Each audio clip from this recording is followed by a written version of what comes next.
Muito boa tarde, sejam todos muito bem-vindos.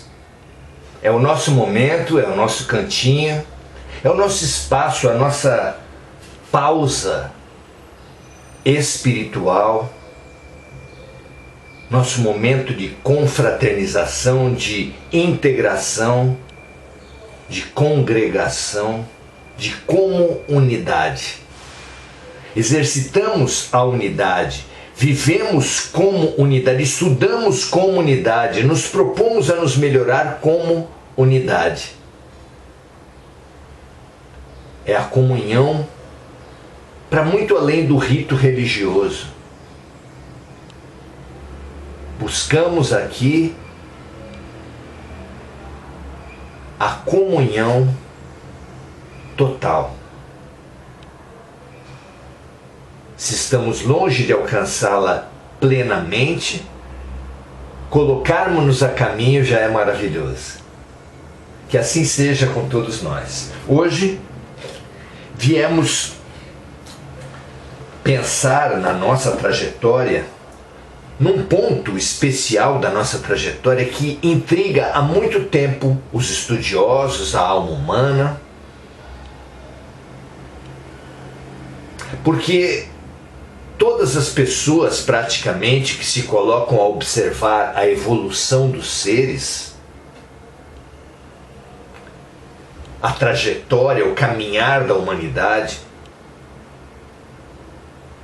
se depara com os escândalos, com os crimes, com as violências, com os momentos, as crises, que são especiais para fazer aflorar quem é quem.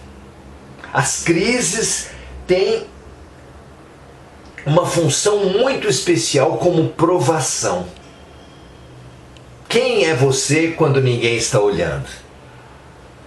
Quem é você quando as instituições estão sem funcionar? A maioria de nós bloqueia as suas pulsões, as suas tendências negativas por medo das consequências. É como numa escola. Na hora do recreio, na hora da merenda, os alunos fazem fila aguardando com os seus pratinhos e seus copinhos chegar a sua vez. Porque o inspetor de alunos está em frente a eles. Se por acaso o auxiliar administrativo chama o inspetor e fala: "Seu inspetor, ligação para o senhor", e o inspetor tem que atender, quando ele sai, é um momento especial. É ali que se pode observar dos alunos aquele que interiorizou a disciplina daquele que apenas exteriorizou a disciplina, ou seja, que só cumpre as ordens porque tem alguém olhando. Quem é você quando não tem ninguém olhando? Deus, é claro, sabe muitíssimo bem disso. E depois de várias vidas, frequentando diferentes religiões, onde nós mesmos nos enganamos, nos supomos ser virtuosos, pelas máscaras diferentes que nós usamos, para sermos reconhecidos, para não sermos reprimidos, porque tinha alguém olhando. Deus, a vida, pedem, propõem situações em que as instituições não funcionam, em que as câmeras de segurança, os profissionais de segurança, os sistemas de justiça, de repressão, não funcionam.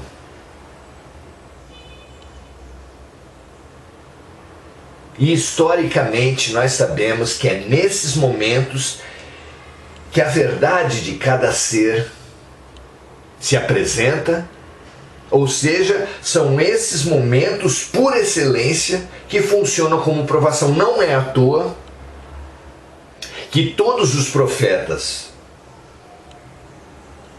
que mais que todos os profetas, Jesus Cristo previu para o fim dos tempos uma série de tragédias, de crises coletivas. Jesus, no sermão profético, falou de pestes, terremotos, guerras. Sem dúvida, exemplos típicos dessas situações, dessas provações que explicitam o verdadeiro estágio de avanço, independente das vaidades, do jogo de convenções, do jogo de máscara social.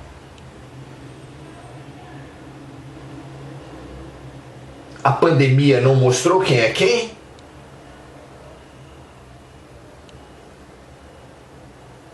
Apenas numa análise geral,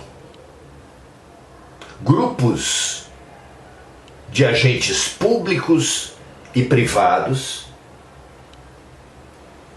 de dirigentes políticos e de dirigentes econômicos se articularam para desviar respiradores, fazerem compras superfaturadas.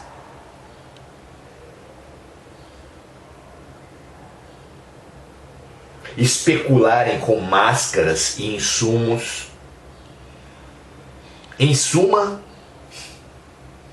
ganhar dinheiro com a tragédia coletiva, ainda que a especulação, que o jogo, que o seu ganho implicasse na perda de muitos, na morte de muitos.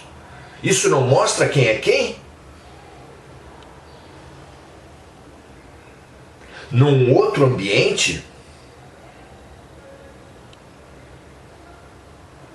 nas redes sociais, nas famílias, nos grupos de internet, milhões de pessoas, como no Brasil, optaram pela guerra partidária, pela guerra política, pela guerra ideológica. Como se a busca pela sobrevivência, como se o pedido de ajuda pela sobrevivência daqueles que estão à sua volta não fosse relevante. Mais relevante são as minhas visões, as minhas vitórias partidárias, políticas, eleitorais. Milhões priorizaram isso.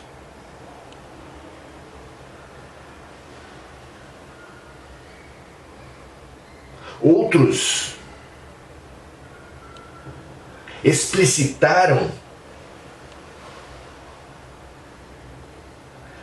a tendência de pensarem apenas em si mesmos e se paralisaram na fuga, no isolamento, para além do isolamento social, na fuga das responsabilidades. Enquanto que alguns, não dá para falar em porcentagens, não dá para falar nem mesmo em minoria ou maioria, mas alguns se mobilizaram, alguns atuaram, alguns com o risco da própria vida serviram, alguns basicamente por suas profissões, como policiais, pessoal de limpeza urbana, enfermeiros, médicos, profissionais de saúde em geral, profissionais de segurança em geral, profissionais de serviço, de entregas. Mas entre esses, alguns foram para além das suas obrigações profissionais, serviram maravilhosamente. E houve uma elite também, não sei se elite numérica, mas uma elite moral da humanidade, que serviu sem mesmo o retorno do salário. Houve cantores que foram para a sacada dos prédios cantar para desestressar a vizinhança. Houve jovens que se dispuseram a fazer compras em supermercados para os idosos da sua vizinhança. Não é maravilhoso isso?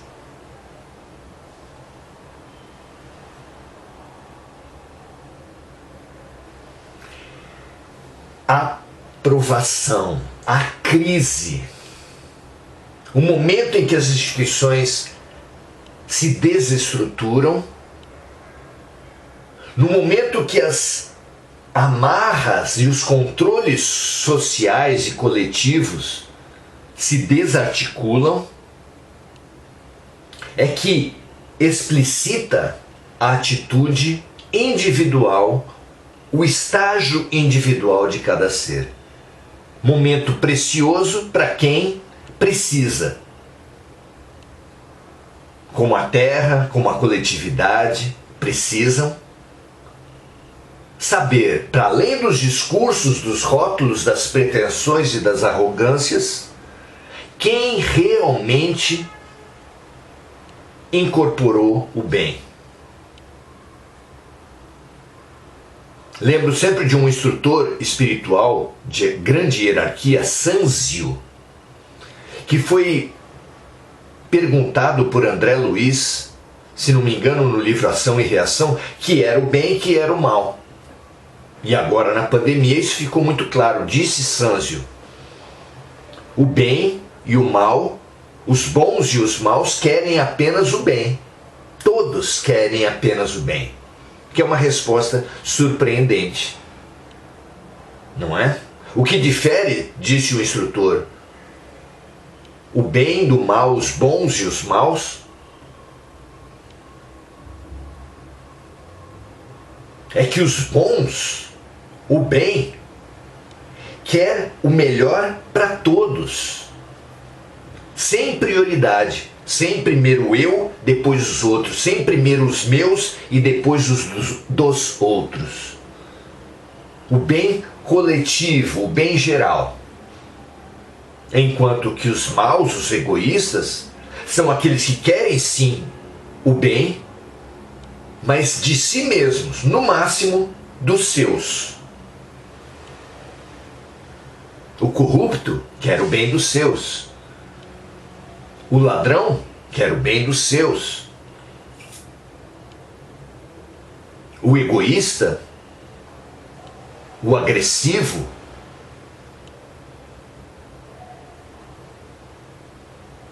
aquele que foge das situações, busca um bem fechado, focado, condicionado. É muito bonito perceber isso. Nessas situações de crise, o observador dá destaque para as falências, para os erros, para o mal, e tem a ilusão de que a humanidade está regredindo, de que as almas estão regredindo, quando na verdade estão apenas explicitando o estágio em que sempre estiveram e que não se mostrava claramente por medo, pela expectativa da punição aos atos ruins e do prêmio pelos atos virtuosos. Mas não era uma virtude de verdade, era apenas um interesse, um medo das consequências, uma vaidade. A crise levanta, suspende esses mecanismos todos e as pessoas passam a fazer o certo ou o errado apenas em função do grau de amadurecimento que cada um alcançou.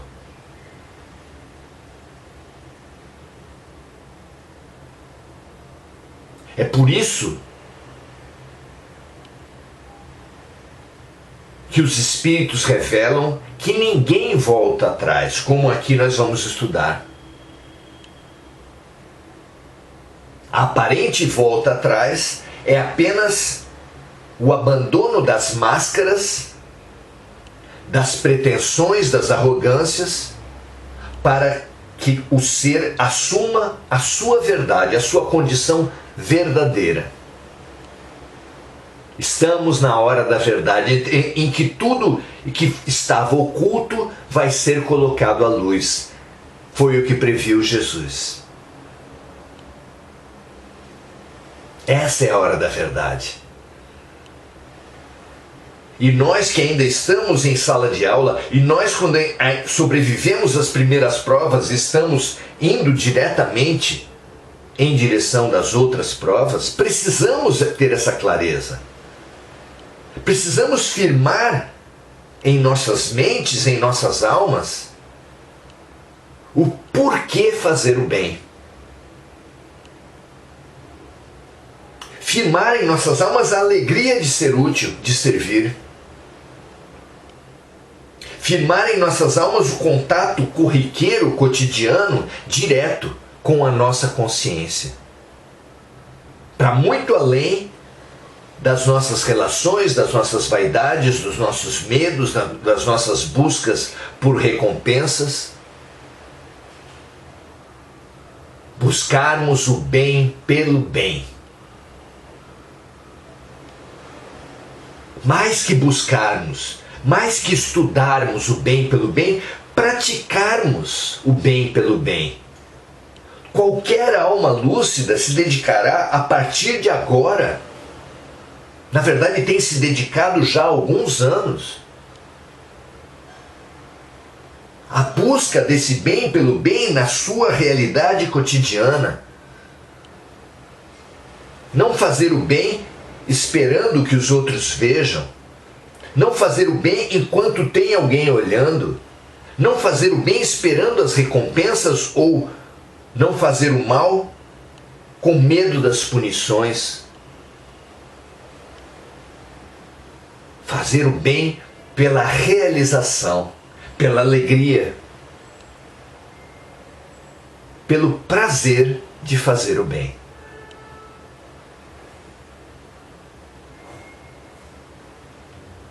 Avançar cada milímetro, cada dia nessa prática, com plantas, animais, pessoas da nossa família, do nosso círculo de amizades, das nossas relações de trabalho, das nossas relações de vizinhança. E gradativamente expandir esse círculo para mais e mais seres, de forma mais e mais ampla, é a coisa mais lúcida que nós podemos fazer.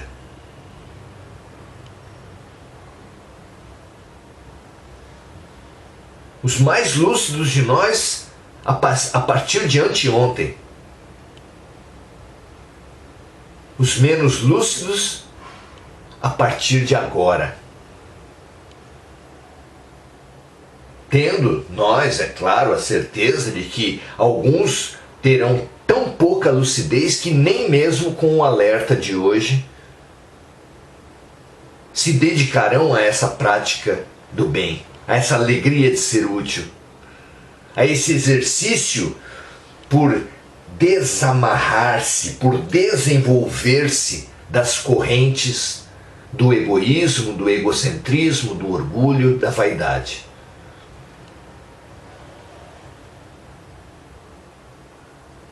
Deus nos ama em liberdade. Quem seríamos nós, ou os instrutores espirituais que dirigem um trabalho como esse, para suprimir a possibilidade de cada um fazer o que quer fazer? Somos livres. O plantio é livre, como disse Paulo de Tarso, mas alertou: mas a colheita é obrigatória. Nossas vidas, nossas mentes, nossas trajetórias são como pequenos sítios de uma imensa fazenda, cujo dono é Deus, que generosamente repartiu sua imensa fazenda em pequenas propriedades e deu a cada criatura sua um pequeno sítio. A todos os seus seres, ele dá a possibilidade de plantar livremente ou até de não plantar nada.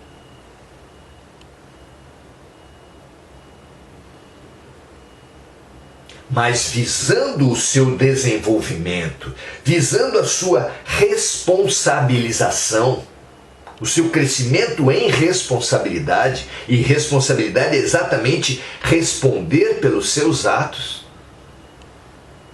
Não é por punição, nem muito menos por crueldade. O dono da fazenda, Deus,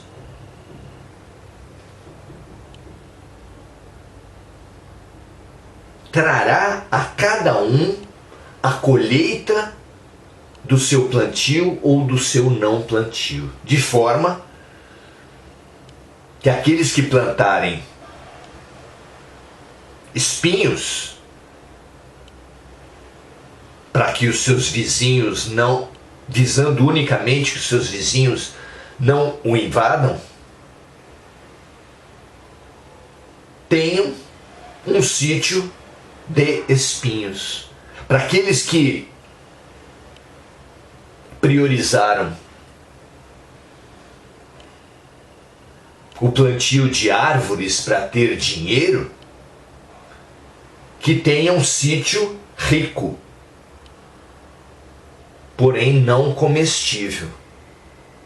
Que aqueles, enfim, que plantaram legumes, frutas, que esses últimos possam realmente se alimentar. Qual tem sido a sua prioridade? O plantio é livre, mas cada um colherá daquilo que plantou e comerá daquilo que colher. Se hoje estamos desesperados, solitários, tristes, é porque é dessa colheita que temos plantado. Que fazer então? Nos desesperar, desistir de nós? Não, se Deus é por nós, quem será contra nós? O que nos cabe fazer agora é aceitar a colheita amarga, a colheita espinhosa, a colheita não comestível das nossas opções passadas, e ao mesmo tempo que aceitar essa colheita, plantar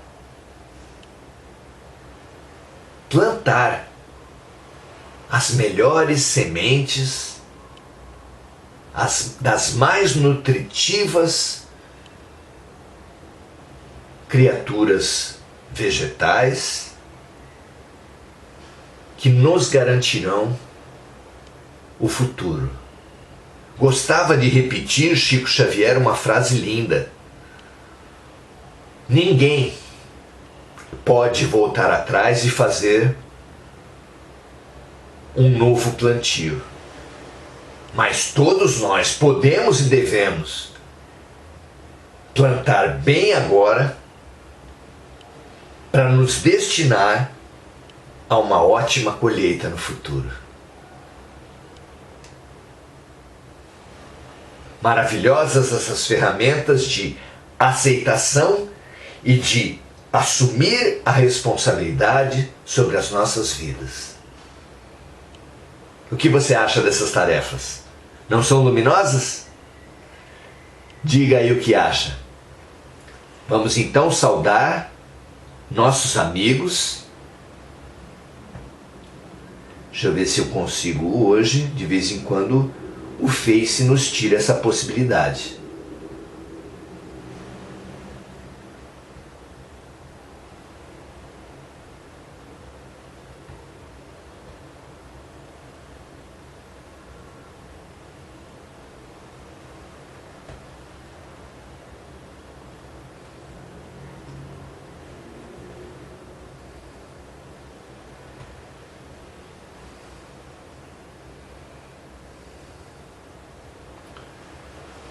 Deixa eu ver o que nós temos aqui.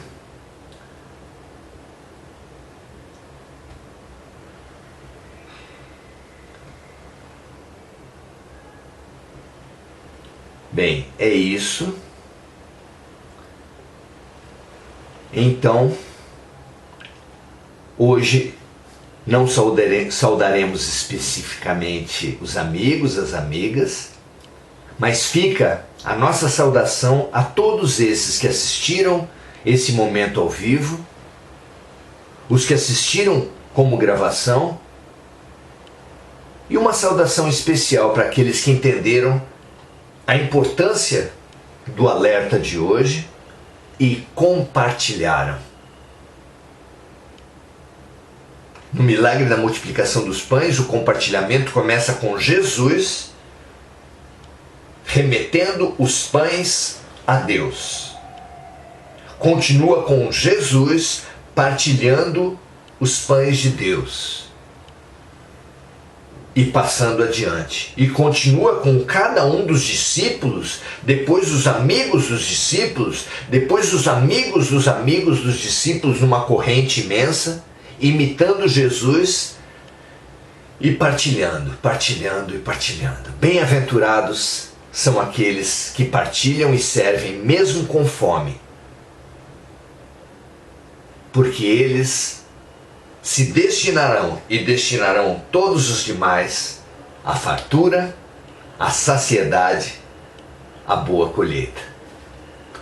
Muita paz e muita luz para cada um de vocês. Um prazer estarmos juntos. Amanhã, 18 horas, continuaremos nossos estudos. Um grande abraço. Até a próxima!